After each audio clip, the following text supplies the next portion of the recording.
आदाब, नमस्कार। आप देख रहे हैं आईएनएन चैनल। मैं हूं शेख अहमद अली। प्राइम टाइम में आइए सबसे पहले नजर डालते हैं हेडलाइंस पर।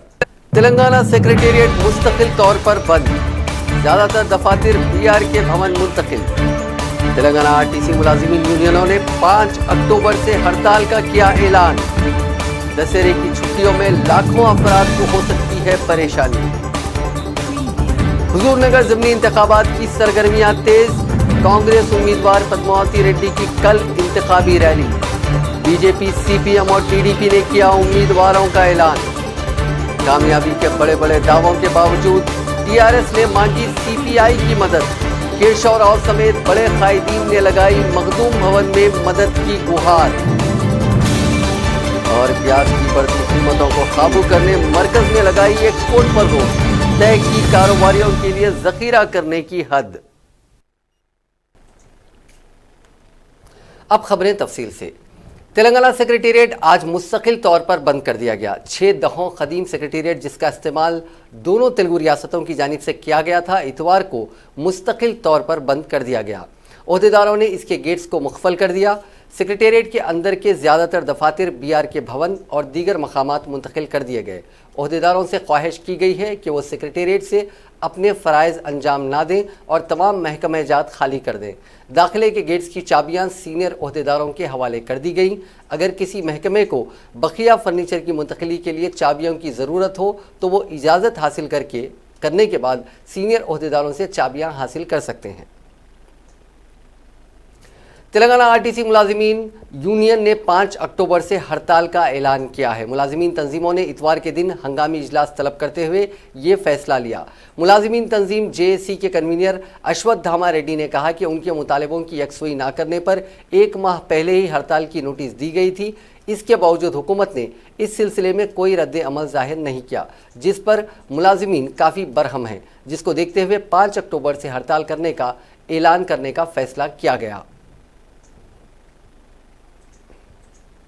ఇలాంటి స్పందన లేకుండా కాలయాపన చేస్తూ సమస్యలను మరి జటిలం చేస్తూ ఈరోజు కార్మిక వర్గంలో తీవ్ర అశాంతి ఆందోళనకు గురవుతున్న సందర్భంలో మరి గుర్తింపు సంఘంగా మేము, మాతో పాటు employees union, staff and workers federation, supervisor జాగ్గా ఏర్పడి ఏదైతే మేము పలు దఫాలుగా యాజమాన్యానికి, లేబర్ కమిషనర్కు సమస్యలు ప్రభుత్వానికి విన్నవించిన మరి ప్రభుత్వం కానీ యాజమాన్యం కానీ లేబర్ మధ్యవర్తి వహించాల్సిన లేబర్ కమిషనర్ గారు కానీ సరైన రీతిలో స్పందించకుండా, సమస్యలపైన ఈనాడు చర్చించకుండా సమస్యలు జటిల్ చేసే ప్రయత్నం చేసినారు. మరి ఈరోజు జేఏసీగా మళ్ళీ మేము సమావేశమై మరి ఆర్టీసీలో ఇచ్చే సమ్మె నోటీసు ప్రధానమైన డిమాండ్లు సాధించే వరకు సమ్మె చేయాలని నిర్ణయం చేశాం. 5 అక్టోబర్ నుంచి ఉదయం ఫస్ట్ బస్సు నుంచి సమ్మె స్టార్ట్ అవుతుంది. మొదటి డ్యూటీ నుంచి సమ్మె స్టార్ట్ అవుతుంది. ఆ రోజు మరి మిగతా సంఘాలను, ప్రజలను కూడా నేను విజ్ఞప్తి చేస్తున్నా, మీ ద్వారా ఏదైతే ప్రజా రవాణా వ్యవస్థ బతకాలంటే ప్రజలందరూ మా పోరాటంలో భాగస్వాములు కావాలి.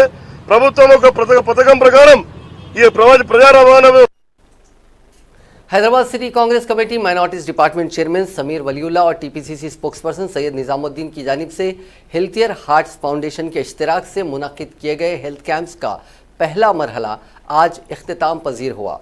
बरोज़ इतवार बेगमपेट के रसूलपुरा में मुनक्किद हेल्थ कैंप में 1000 से ज़्यादा गरीब अफराद का मुफ्त में तिब्बी मायना किया गया और अद्वियात तकसीम की गई।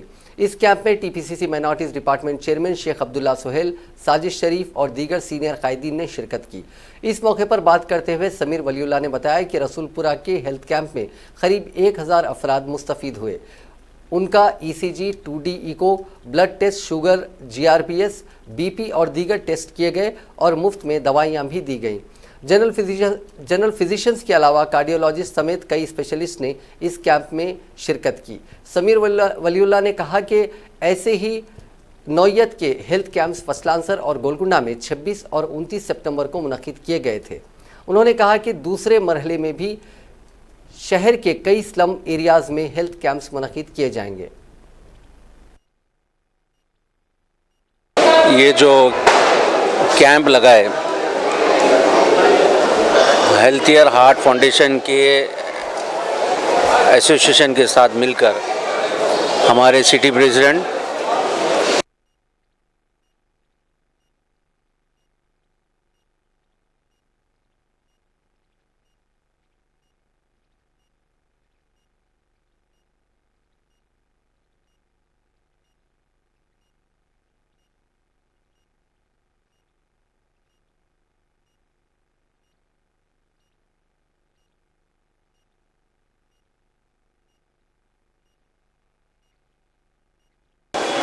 के लोग जो है काफ़ी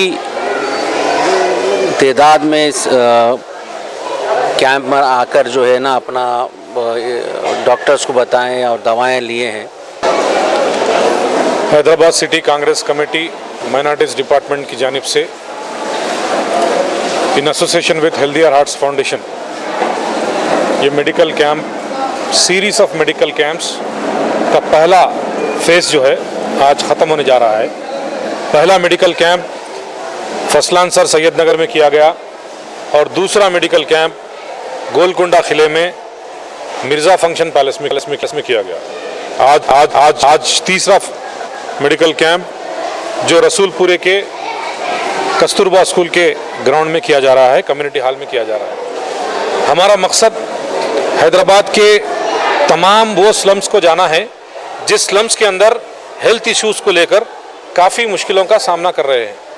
आज हम माहौल देखते हैं कि जो है गवर्नमेंट हॉस्पिटल्स पूरे फुल है, वहाँ पे पेशेंट्स के लिए बेड्स नहीं है और जो है प्राइवेट हॉस्पिटल्स में जो गरीब आवाम है वो जाने की हैसियत नहीं रखती।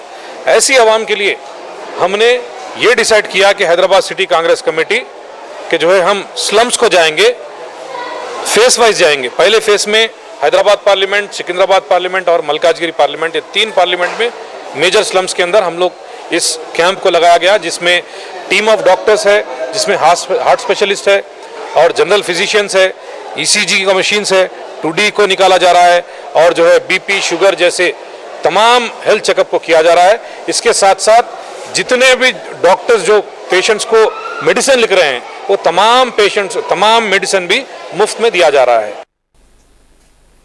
हुजूरनगर के ज़मीनी इंतखाबात की सरगर्मियाँ तेज़ हो चुकी हैं। तमाम सियासी जमातें अपनी अपनी हिकमत अमली को खतियत देने में मसरूफ़ हैं।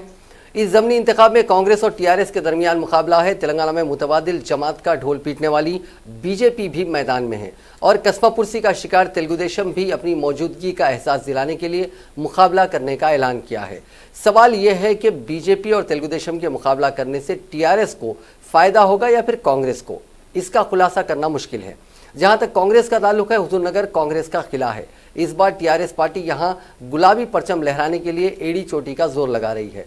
हुजूरनगर असेंबली हल्के में 7 मंडल, 2 म्यूनसिपैलिटीज और 141 देहात हैं। जुमला वोटर्स 2,35,508 हैं। इसके लिए टीआरएस पार्टी ने 705 इंचार्जेस को मुकर्रर किया है। इसके अलावा वुज़रा, अरकान असेंबली भी इंतखाबी सरगर्मियों में हिस्सा लेंगे। दशहरा त्यौहार के बाद वज़ीर आला का जलसा भी मुनक़िद किया जाएगा। तेलुगुदेशम और बीजेपी के मुकाबले से हुकूमत के मुखालिफिन के वोट तकसीम से भी टीआरएस को फ़ायदा होने का इम्कान है। दूसरी तरफ कांग्रेस का मजबूत खिला होने के बावजूद वो भी इंतखाबी सरगर्मियों में कोई कसर छोड़ना नहीं चाहती हैं। इस हल्के में उत्तम कुमार रेड्डी की गिरफ्त मजबूत होने के साथ साथ कांग्रेस पार्टी भी अपनी पूरी ताकत झोंक रही है। 2018 में वाईएसआर कांग्रेस पार्टी ने मुकाबला किया था और 25,000 वोट उसके उम्मीदवार को मिले थे। इस बार जगन मोहन रेड्डी की पार्टी यहां से मुकाबला नहीं कर रही है। इससे कांग्रेस की उम्मीदें और बढ़ गई हैं। इस हल्के में पसमानदा तबकात के 38% वोटर हैं, इसलिए तेलुगुदेशम मुकाबला करने का फैसला किया है। दूसरी तरफ बीजेपी भी पहले रेड्डी तबके से उम्मीदवार को मैदान में उतारने का फैसला किया था, लेकिन वो भी बीसी तबके से ताल्लुक़ रखने वाले को मैदान में उतार रही है। इस इंतखाब में तमाम सियासी जमातें अपने अपने तौर पर तबके वारियत की सियासत के साथ साथ अवाम को राग़िब करने के लिए एक दूसरे पर सबकत ले जाने की कोशिश कर रही हैं। हुजूरनगर ज़मीनी इंतखाब में कामयाबी के लिए बरसर इख्तिदार जमात टीआरएस एड़ी चोटी का जोर लगा रही है। इसका अंदाज़ा इस बात से किया जा सकता है कि उसने सीपीआई की तायीद हासिल करने का फैसला किया है। जराये के मुताबिक पार्टी क़यादत की हिदायत पर टीआरएस के सेक्रेटरी जनरल व रुकन राज्यसभा डॉक्टर के केशवराव आज दोपहर पार्टी के सीनियर कायद व असिस्टेंट स्टेट प्लानिंग कमीशन के नायब सदर विनोद कुमार के हमरा सीपीआई के दफ्तर मखदूम भवन पहुंचे, जहां उन्होंने सीपीआई के रियासती कायदीन से मुलाकात करते हुए ज़मीनी इंतखाब में टीआरएस की तायीद की दरख्वास्त की। इस मुलाकात के बाद मखदूम भवन में टीआरएस और सीपीआई के कायदीन ने मुश्तरका प्रेस कॉन्फ्रेंस से खिताब किया। टीआरएस पार्लिमानी पार्टी के लीडर केशवराव ने कहा कि चीफ मिनिस्टर केसीआर की हिदायत पर उन्होंने सीपीआई के कायदीन से मुलाकात की है। हुजूरनगर में सीपीआई मुकाबला नहीं कर रही है, इसका इल्म होने के बाद उनकी तायीद हासिल करने के लिए हम यहाँ आए हैं। उन्होंने कहा कि सीपीआई की जानिब से उठाए गए मुख्तलिफ मसाइल की यकसोई के लिए टीआरएस ने हर मुमकिन इक़दाम किए हैं।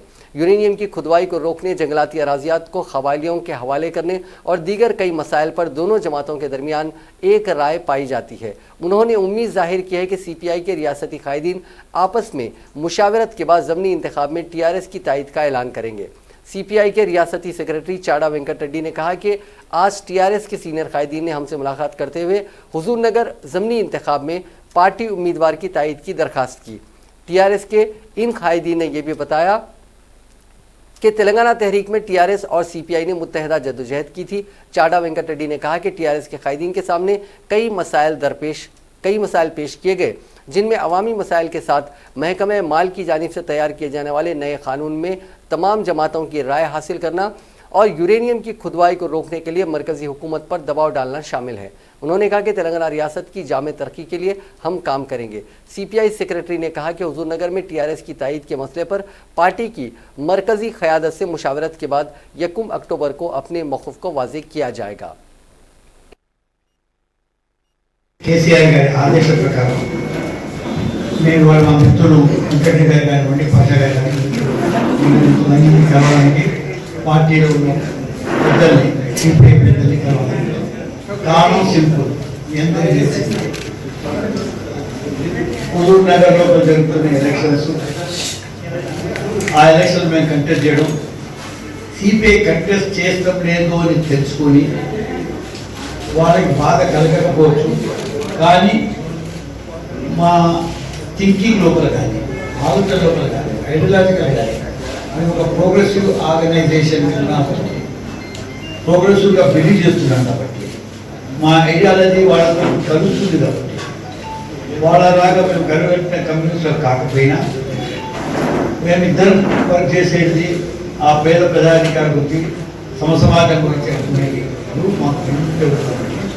మాకు ఎవరైనా ఒత్తిడి ఉంటే సిపిఐ ఉంటుందని, మరి వాళ్ళ సహకారం అడుగుతామని, ఎలక్షన్స్ లోపల వాళ్ళ సహాయం అడుగుతామని మేము రావడం జరిగింది. నేను కానివ్వండి, ఆచార్య వినోద్ కానివ్వండి, వినోద్ కుమార్ కానివ్వండి, నామా నాగేశ్వరరావు గారు కానివ్వండి, వారేంటి మా బ్యాంక్ బోర్డు వైస్ చైర్మన్, ఆ తెలుగునే లోక్సభకి రోడ్ లీడరు, మేము పార్టీలో సీనియర్స్ ఉన్నాం కాబట్టి ప్రెసిడెంట్ గారు కూడా ఒక సీనియర్స్ పోయి మాట్లాడితే బాగుంటుంది, మనం ఏదైనా కానీ వస్తే యాక్సెప్ట్ చేయడము, వాళ్ళు మనం సపోర్ట్ చేస్తారని కూడా పోయి వాళ్ళతో మాట్లాడి వాళ్ళ వ్యూస్ కూడా తెలుసుకోవాలి, వాళ్ళు ఏదైనా ఆలోచన అది కూడా మనం పంచుకుంటే బాగుంటుంది అనే ఉద్దేశంతో రావడం చాలా సులభంగా. ఈరోజు సౌమ్యుడు మా వెంకటరెడ్డి మీరే తడిసినా కానీ ఆయన తొలి पीसीसी सदर व रुकने पार्लियामेंट उत्तम कुमार रेड्डी ने सीपीआई कायदीन से अपील की है कि वो किसी भी सूरत में हुजूर नगर असेंबली हल्के के ज़मीनी इंतखाब में टीआरएस की तायद ना करें, बल्कि कांग्रेस की तायद करते हुए रियासत की मुखालिफ अवाम हुकूमत को सबक सिखाएं। सहाफ़त के लिए जारी बयान में उत्तम कुमार रेड्डी ने कहा कि हुजूर नगर में अपनी इम्कानी शिकस्त से खाइफ होकर टीआरएस के कायदीन सीपीआई की तायद हासिल करने की कोशिश कर रहे हैं। इसी के एक हिस्से के तौर पर आज टीआरएस के कायदीन सीपीआई के दफ्तर मखदूम भवन पहुंचकर ज़मीनी इंतखाब में टीआरएस उम्मीदवार साइदी रेड्डी की तायद की दरख्वास्त की। पीसीसी सदर ने सीपीआई कायदीन से कहा कि उन्हें यह नहीं भूलना चाहिए कि चीफ मिनिस्टर चंद्रशेखर राव ने गुज़िश्ता 6 सालों से रियासत में कम्युनिस्ट जमातों की किस तरह तौहीन की थी। चीफ मिनिस्टर ने फ़खरिया अंदाज में यहाँ तक कहा था कि रियासत में कम्युनिस्ट वोट कहाँ चले गए हैं। कॉमरेड्स, चीफ मिनिस्टर की इन बातों को ना भूलें और हुजूर नगर में कांग्रेस की तायद करें। मुखालिफ अवाम पॉलिसियों को अपनाने वाले टीआरएस को मुनासिब सबक सिखाने के लिए हमसे मिलकर काम करें।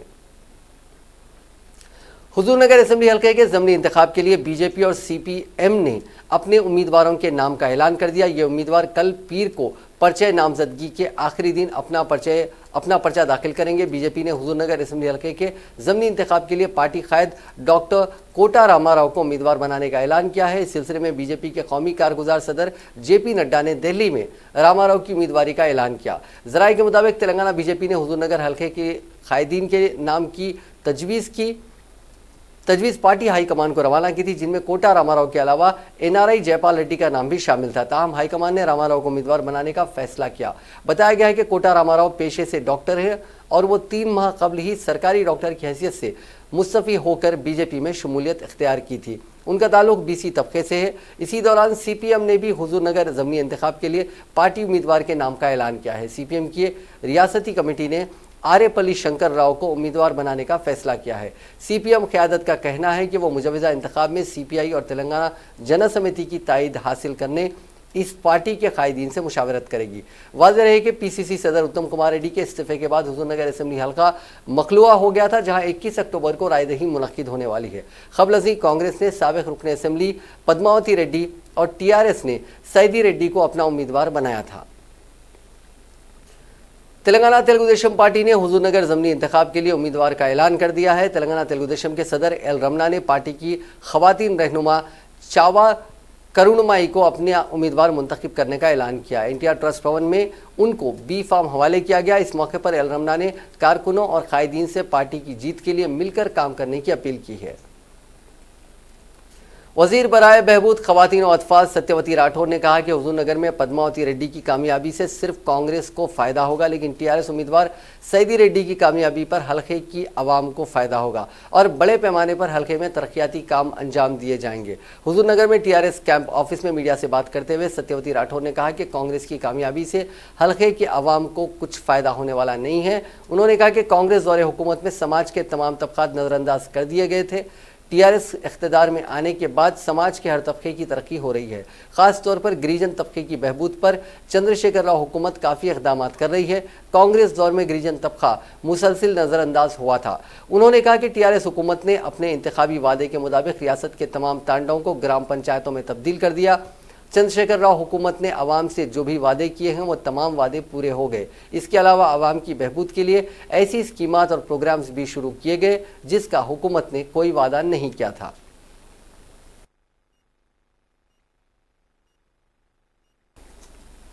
PCC के कारगुजार सदर व साबिक़ रुकन पार्लियामेंट पूनम प्रभाकर ने कहा कि हुजूरनगर में कांग्रेस की कामयाबी आवाम की ज़रूरत बन गई है। गांधी भवन में प्रेस कॉन्फ्रेंस से खिताब करते हुए उन्होंने कहा कि हर इंतखाबात में कामयाबी मिलने के बाद TRS आसमान पर चढ़ गई है। उसे आसमान से ज़मीन पर हुजूरनगर के अवाम ही अपने वोटों के ज़रिए उतार सकते हैं। उन्होंने कहा कि ज़मीनी इंतखाब से हुकूमत खायफ है, इसलिए ज़मीनी इंतखाब में पर्चे नामजदगी दाखिल करने के लिए हुजूरनगर रवाना होने वाले कई सरपंचों बशमूल सरपंच एसोसिएशन के सदर भूमैया को पुलिस ने गिरफ्तार कर लिया। पूनम प्रभाकर ने वजीर दाखिला मोहम्मद महमूद अली के इस बयान पर ताज्जुब का इजहार किया कि सरपंच एसोसिएशन के सदर भूमैया की गिरफ्तारी का वजीर दाखिला को इल्म नहीं है। उन्होंने कहा कि ज़मीनी इंतखाब में इम्कानी शिकस्त को महसूस करते हुए TRS क़यादत ने हुजूरनगर में वजीर जगदीश्वर रेड्डी को हटाकर रुकने काउंसिल P राजेश्वर रेड्डी को इंचार्ज की जिम्मेदारी सौंपी है। पार्टी क़यादत के इस फैसले से वजीर जगदीश्वर रेड्डी की तौहीन हुई है। इस मौके पर पूनम प्रभाकर ने ज़िले करीमनगर के मिड मैनियर प्रोजेक्ट के मुतासरीन में मुआवजा अदा करने का मुतालबा किया।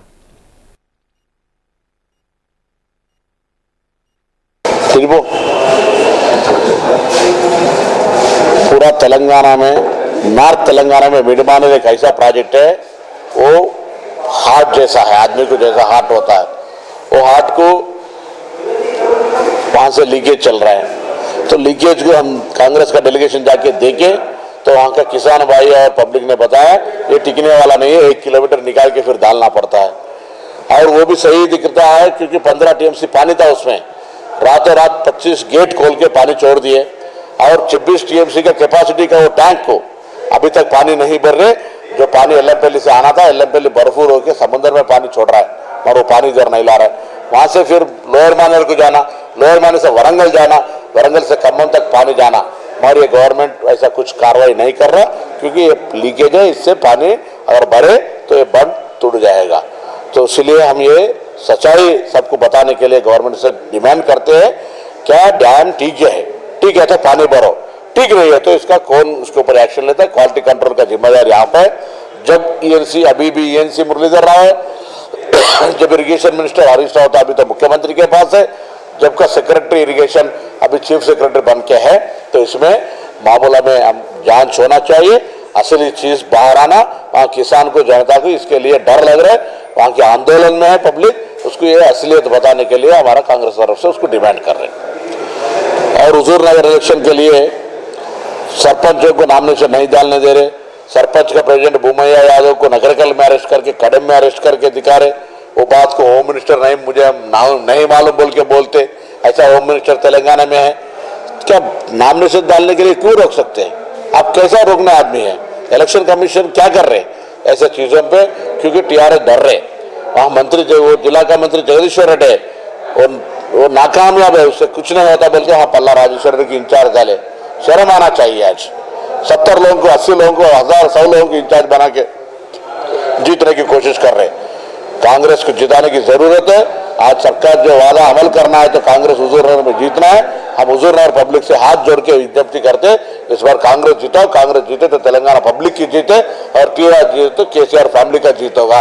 इसीलिए पब्लिक सब सोच के जितने भी कुछ भी करने दो, और वोट कांग्रेस को देने के लिए हम प्रार्थना। बीजेपी के रियासती सदर डॉक्टर के लक्ष्मण ने कहा कि चंद्रशेखर राव हुकूमत की हर स्कीम में एक स्कैम होता है। प्रेस कॉन्फ्रेंस से खिताब करते हुए उन्होंने कहा कि ईएसआई स्कैम में हुकूमत के बड़े अफराद का हाथ है। इस स्कैम में जो भी मुलविस हैं उनके खिलाफ सख्त कार्रवाई की जाए। उन्होंने कहा कि रियासत में बदउनवानियों में रोज़ बरोज़ इजाफा हो रहा है। बदउनवानियों से मुतालिक चीफ मिनिस्टर के दफ्तर पर जो शिकायत मौसूल होती है उनमें 80% शिकायत बरसर इख्तिदार जमात से ताल्लुक़ रखने वाले कायदीन के खिलाफ होती है। लक्ष्मण ने नीलोफर हॉस्पिटल में छोटे बच्चों पर अद्वियात और वैक्सीन के तजुर्बात किए जाने की मीडिया इत्तलात पर अपने शदीद रद्द-ए-अमल का इजहार किया। उन्होंने छोटे बच्चों पर इस तरह के तजुर्बात को इंसानियत सोज हरकत करार दिया। उन्होंने सवाल किया कि बच्चों पर किए गए क्लिनिकल ट्रायल्स आया वजीर सेहत के इल्म में लाकर किए गए हैं।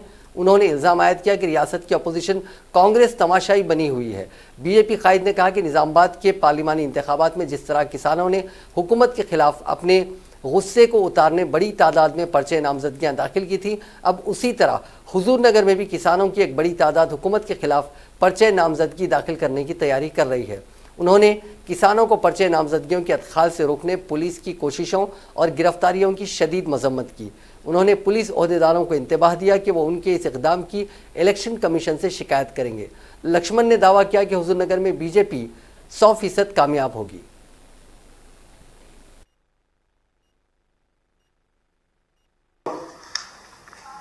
తెలిపిన వివరాల ప్రకారం చూస్తే గత 5 ఏళ్లలో ప్రతి ప్రభుత్వ విభాగంలో అవినీతి జరిగిందని చెప్పి కాగే ఈరోజు స్పష్టం చేస్తా ఉన్నది.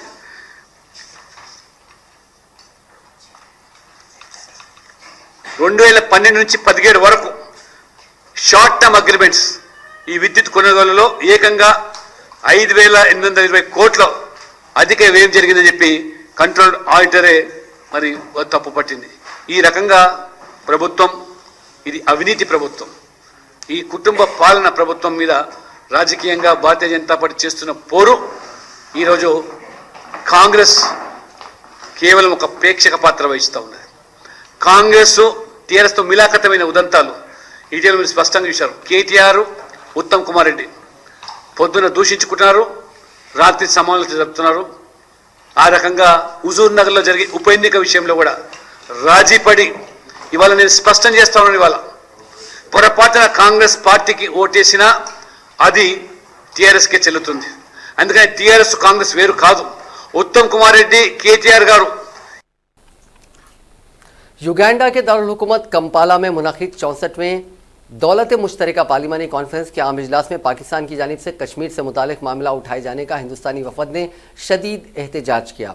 हिंदुस्तानी पार्लिमानी वफद की रुकन रूपा गंगुली ने हफ्ते को कॉन्फ्रेंस में पाकिस्तान के प्रोपेगेंडे पर शदीद एहतजाज करते हुए कहा कि फ़ौजी हुकूमत की रिवायत पाकिस्तान में है जो 33 साल तक फ़ौज की हुक्मरानी में रहा। हिंदुस्तान में फ़ौजी हुकूमत ना कभी थी और ना ही कभी होगी। पाकिस्तान ने दरअसल कॉन्फ्रेंस में हिंदुस्तानी सिक्योरिटी फोर्सेस की जानिब से कश्मीर को यरगमाल बनाने का झूठा इल्ज़ाम लगाया।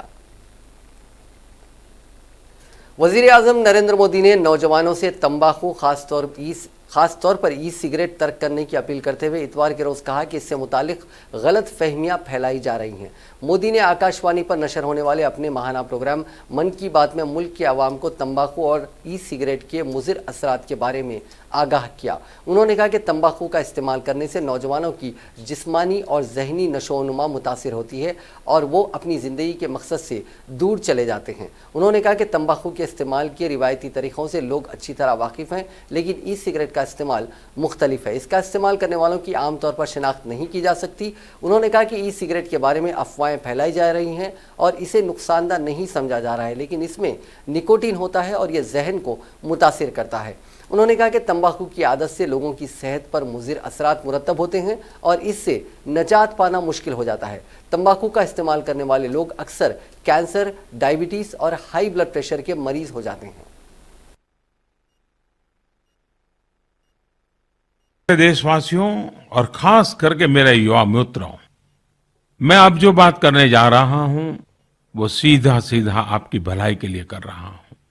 वाद विवाद चलते रहेंगे, पक्ष विपक्ष चलता रहेगा, लेकिन कुछ चीजें बढ़ने से पहले ही अगर रोक लेते हैं तो बहुत बड़ा लाभ होता है। जो चीजें बहुत बढ़ जाती हैं, बहुत फैल जाती हैं, उसको बाद में रोकना बहुत मुश्किल होता है। लेकिन अगर शुरू में ही हम जागरूक होकर के उसे रोक लें तो बहुत कुछ बचाया जा सकता है। इसी भाव से मेरा मन करता है आज खास करके मेरे युवाओं से मैं जरूर कुछ बातें करूं। हम सभी जानते हैं कि तंबाकू का नशा सेहत के लिए बहुत नुकसानदायक होता है और उसकी लत छोड़ना भी बहुत मुश्किल हो जाता है। तंबाकू का सेवन करने वाले लोगों को कैंसर, डायबिटीज, ब्लड प्रेशर जैसी बीमारियों का खतरा बहुत अधिक बढ़ जाता है, ऐसा हर कोई कहता है। तंबाकू से नशा उसमें मौजूद निकोटीन के कारण होता है। किशोरावस्था में इसके सेवन से दिमाग का विकास भी प्रभावित होता है। लेकिन आज मैं आपसे एक नए विषय पर बात करना चाहता हूं। आपको पता होगा कि हाल ही में भारत में ई सिगरेट पर प्रतिबंध लगाया गया है। सामान्य सिगरेट से अलग ई सिगरेट एक प्रकार का इलेक्ट्रॉनिक उपकरण होता है। ई सिगरेट में निकोटीन युक्त तरल पदार्थ को गर्म करने से एक प्रकार का केमिकल धुआं बनता है।